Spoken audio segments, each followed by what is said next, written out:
हे भिकारी समजून राहिले हे आम्हाला मान्यच नाही.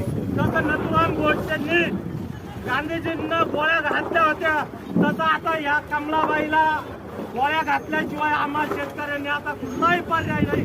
एक तर कमलाबाई संपवायची किंवा आता आम्हाला संपवलं तरी चालत.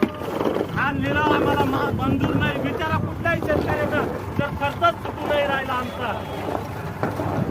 या परिस्थितीला सुधारणार कोण?